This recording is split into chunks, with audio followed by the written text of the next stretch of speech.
सो hey guys, मेरा नाम है दक्ष। आप देख रहे हो मार्वल अलर्ट्स यूट्यूब चैनल। तो गाइस फाइनली लोकी का एपिसोड 5 आ चुका है और वो हॉटस्टार पे हिंदी में अवेलेबल है। अगर आपने अभी तक वो एपिसोड नहीं देखा तो यार डिस्क्रिप्शन में लिंक है, डाउनलोड करके देख सकते हो। क्योंकि इस वीडियो में इस एपिसोड से रिलेटेड बहुत ज़्यादा स्पॉयलर्स होने वाले हैं। तो यार लोकी का ये एपिसोड इतना ज़्यादा औसम दिखाया गया है कि इस एपिसोड के आगे पिछले चारों एपिसोड बहुत ज़्यादा फीके लगने लगेंगे। क्योंकि इस एपिसोड में इतनी सारी चीज़ें इतनी बढ़िया दिखाई गई हैं। जैसे कि आप इनके VFX को ले लो, जिसको देखकर आप बिल्कुल हैरान होने वाले हो। और आज की इस वीडियो में मैं इसी एपिसोड का एक छोटा सा ब्रेकडाउन करने वाला हूँ। पर वीडियो शुरू करने से पहले अगर आपने वीडियो को अभी तक एक लाइक नहीं दिया तो यार एक लाइक जरूर दे दो, क्योंकि भाई वीडियो आगे बहुत ज़्यादा इंटरेस्टिंग होने वाली है और मेरे को यार थोड़ा सा इससे मोटिवेशन भी मिलता है। और इस चैनल पे नए हो तो यार चैनल को सब्सक्राइब करना भी मत भूलना और बेल आइकन का बटन जरूर ऑन कर देना, ताकि मेरी हर नई वीडियो का एक ना एक नोटिफिकेशन आप तक आता रहे। तो चलो यार ज़्यादा टाइम ना वेस्ट करते हुए लेट्स बिगिन दिस वीडियो।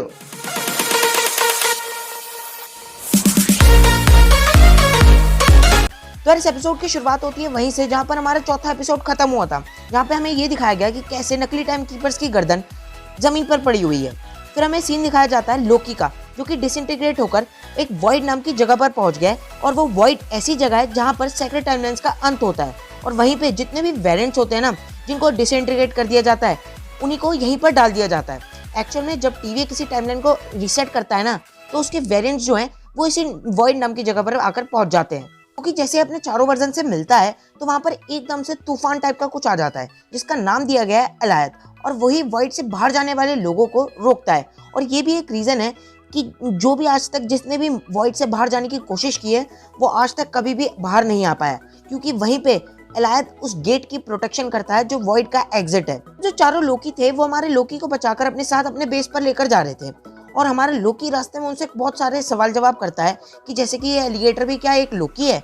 तो वो बोलते हैं हाँ ये भी एक लोकी है। और उन सब बातों में से हमें किड लोकी के बारे में कुछ पता चलता है, जैसे कि किड लोकी ने अपने भाई को मतलब थॉर को मारा था, मतलब मार दिया था। और इसी की वजह से आज वो यहाँ पर है और इसी रीजन से सारे लोकी उसकी इतनी रिस्पेक्ट करते थे। तो यहाँ पर एक सीन आता है जहाँ पे सिल्वी जो है वो रेवोना से डिटेल निकलवाने की कोशिश करती है कि आखिर इन सबके पीछे है कौन, क्योंकि टाइम कीपर्स तो फेक थे।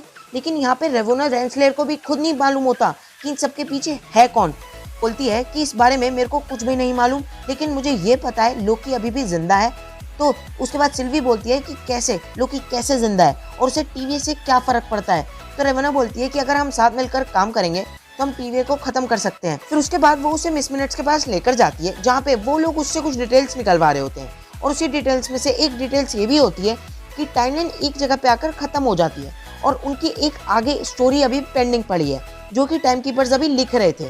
और टाइम कीपर्स तो मगर फेक थे, जो रियल बंदा है वो उसे अभी तक लिख ही रहा है। उसी से सेल्वी ये थ्योरी निकालती है कि जो एक्चुअल में टाइमलाइन जहाँ पर खत्म होती है वहीं पे ये वॉइड वाला वर्ल्ड है और वहीं उन्होंने लोकी के बाकी सारी वेरिएंट्स को रखे हुए हैं। और रेवोना उसे और भी डिटेल्स बताती है कि उनके पास एक स्पेसशिप भी है जो कि वॉइड तक जा सकता है। उसके बाद वो मिस मिनट्स को कहती है कि वो फाइल ढूंढ कर निकालो, लेकिन सेल्वी को वहां पर शक पड़ जाता है कि वो झूठ बोल रही है, क्योंकि मिस मिनट्स को भी वहां पर ऐसी कोई फाइल मिलती ही नहीं। इसलिए सेल्वी उसको धक्का देके पीछे टेबल में जाकर छुप जाती है। जगह एक टीवी के एजेंट्स आ जाते हैं और रेवोना उसको निकलने के लिए बोलती है, लेकिन वो वहां से निकलती नहीं और वो कुछ सोचती है और फिर अपने आप को वो डिसइंटीग्रेट करके वॉइड में डाल देती है। और फिर हम यहाँ पर देखते हैं कि लोकी जो है वो अब बेस पर पहुंच चुका है। और वो बेस पर जब जा रहे थे तो हमें यहाँ कुछ पड़ा हुआ दिखता है, मतलब हमें यहाँ पर म्योनीर पड़ा हुआ दिखता है। और उसी के नीचे हमें यहाँ पर एक फ्रॉग देखने को मिलता है जो कि थॉर है। और यहीं पर हमें थैनोस का एक हेलीकॉप्टर दिखाया जाता है, जिसको कॉमिक्स में थैनोस यूज कर चुका है। ये बात तो समझ आती है यार कि यहाँ पे बहुत सारे लोकी के पास म्योनीर थे। उसके बाद हमारा जो ब्लैक लोकी था वो बेकार की बातें करके टाइम वेस्ट करता रहता था और बोलता रहता था कि इसने कैप्टन अमेरिका को मारा और आयरन मैन को मारा, और उसके साथ साथ बहुत सारे काम भी किए जो कि सारे झूठे थे। जो हमारा एंशिएंट लोकी है, मतलब हमारा पुराना वाला लोकी जो है वो अपनी लाइफ स्टोरी बता रहा होता है। जैसे कि जब थैनोस ने उसके एसगार्ड की शिप पर हमला किया था तो लोकी अपनी एक फेक परछाई बनाता है और उसे वो इतनी परफेक्टली बनाता है कि थैनोस भी उसे पहचान नहीं सका था कि वो फेक लोकी है या रियल लोकी है। और एक्चुअल में लोकी एक कबाड़ में पड़ा हुआ होता है और फिर थैनोस के जाने के बाद वो लोकी वहाँ से भाग गया था। तो यार ये ऐसा हो सकता है कि ये सेम स्टोरी इन्फिनिटी वॉर की हो सकती है। शायद हमें यहाँ पर लोकी का रिटर्न होता हुआ दिखे। फिर क्लासिक लोकी बताता है कि वो उसके बाद एक प्लैनेट पे जाकर छुप गया और फिर अपनी पूरी लाइफ वहीं छुपा रहा। लेकिन जब वो वहाँ से निकलकर बाहर आया तो टीवी वालों ने उसे पकड़कर उसे यहाँ पर वॉइड में डाल दिया था।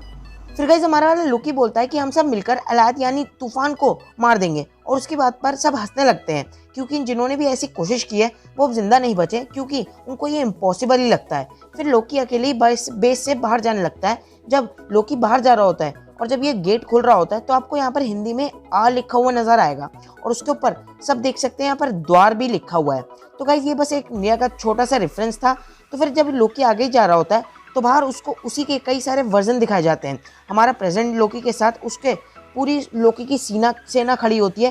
फिर दूसरी तरफ सेल्वी जो है वो वॉइड में आ चुकी थी, और जैसे ही वो जगती है तो वो देखती है कि एलाद उसके पीछे पड़ जाता है। उस तूफान से बचकर भाग ही रही होती है कि फिर वहाँ पर एक कार आ जाती है, और वहाँ उस कार में मॉबियस बैठा होता है और वो सेल्वी को लेकर वहाँ से भाग जाता है। फिर नेक्स्ट सीन होता है हमारा लोकी का, जहाँ पर प्रेसिडेंट लोकी यहाँ पर कुछ साम्राज्य की बातें कर रहा होता है जिसमें हमें बिल्कुल भी इंटरेस्ट नहीं है, और तभी उनके बीच में लड़ाइयाँ शुरू हो जाती हैं जिसमें ब्लैक लोकी उन सबको धोखा दे देता है, बाकी चारों लोकी को। फिर क्लासिक लोकी जो है वो एक पोर्टल खोलता है क्योंकि वो अपना पावर्स यूज़ करने में यार बहुत ज़्यादा एक्सपर्ट दिखाया गया, और फिर वो सब बाहर निकल जाते हैं। फिर वो अपना प्लान बना रहे होते हैं कि वही घिसा पिटा प्लान कि एक बंदा उसको तूफान को डिस्ट्रैक्ट करेगा और लोकी उसे जाकर मार देगा। फिर जब एलाद के पास वो सब जाते हैं तो उन्हें मालूम चलता है कि एलाद को मारना इतना आसान नहीं है कि, और वो ऐसी वॉइड का प्रोटेक्टर नहीं बना। और फिर जब वो सब वापस आ रहे होते हैं तो वहाँ पर सिल्वी आ जाती है, और सिल्वी आकर लोकी से पूछती है कि तुम्हारा प्लान क्या है। लोकी जब अपना प्लान बताता है तो उसे सिल्वी को ये बिल्कुल फालतू प्लान लगता है, और उसे अपना प्लान बताती है जिसमें वो कहती है कि वो एलाद को अपने मैजिक से कंट्रोल कर सकती है, और वो बहुत कॉन्फिडेंस होती है अपने प्लान में। तो फिर सारे लोकी मिलकर एलाद के पास जाते हैं। फिर दूसरी तरफ रेवोना ने B-15 को कैद करके रखा हुआ था क्योंकि वो जानना चाहती थी कि सेल्वी ने उसे क्या दिखाया था, और वो उससे पूरे गुस्से में समझाती है कि सेल्वी तुमसे पहले ही टाइम कीपर्स तक पहुंच जाएगी।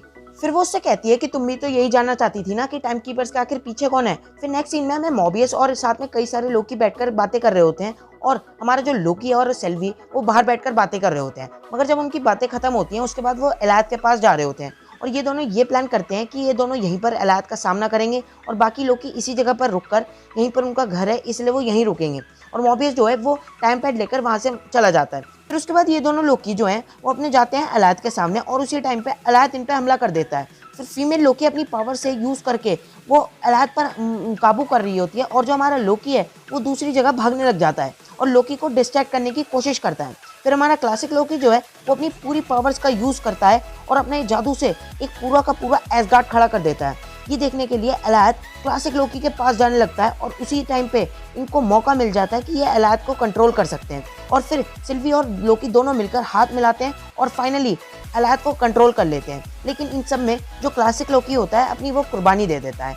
अब इसकी वजह से ही हमें दिखाया जाएगा इस सीरीज़ का मेन विलन जो कि इस पूरे टीवीए को कंट्रोल कर रहा था, और उसके बाद ये कैसे उससे लड़ेंगे हमें ये दिखाया जाएगा। भाई अगला एपिसोड बहुत ज़्यादा धमाकेदार होने वाला है। चलो यार, मेरे को लगता है आज की वीडियो में बस इतना ही था। होप सो आपको मेरा ये ब्रेकडाउन पसंद आया होगा। अगर हाँ तो यार वीडियो को एक लाइक ज़रूर कर दो, और चैनल पर नए हो तो चैनल को सब्सक्राइब कर दो और बेल आइकन ज़रूर ऑन कर देना। तो चलो यार, मिलता हूँ अपनी अगली वीडियो में ऐसे ही अमेजिंग टॉपिक के साथ। तब तक के लिए good bye.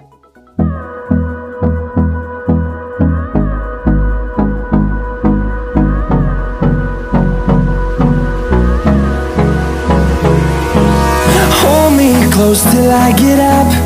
Time is barely on our side. I don't wanna waste what's left. The storms we chase are leading us.